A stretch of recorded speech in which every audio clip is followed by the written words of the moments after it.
বাড়ির সব কোথায় গেল? আরে দিদি ভাই, হ্যাঁ আসো আসো দিদি ভাই। মা কেমন আছো তুমি? আরে মামুন, আয় আয় আয়, বস। কেমন আছো মা?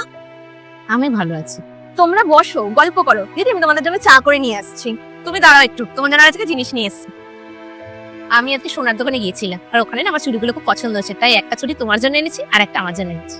কিন্তু দিদি এটা তো খুব দামি চুড়ি, তোমার ভাই কিন্তু খুব রাগ করবে আমার উপরে। আরে তুমি কোনো চিন্তা করো না, ভাইয়ের সাথে আমি কথা বলে নিই। আচ্ছা ঠিক আছে, আমি তোমার জন্য চা করে নিয়ে আসছি। বোমা, চুড়িটা দেখি। এই, একটু মাথা খারাপ হয়ে গেছে? জানিস না সোনার কি দাম?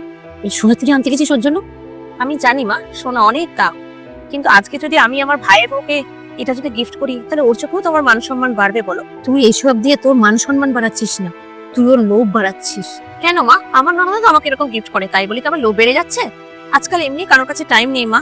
আর তুমি ভাবো তো, আমি যদি এই বাড়িতে আসি আর ওর ভিতরে আমার মধ্যে যদি এরকম মুখ কালাকালি হয় বা ঝামেলা হয়, তোমার কিরকম লাগবে মা? এই যে না, তোমাদের জন্য চা নিয়ে এসেছি। বোমা, চায়ের কাপটা রেখে আমার পাশে এসে বসো। দেখি তোমার হাতটা দাও।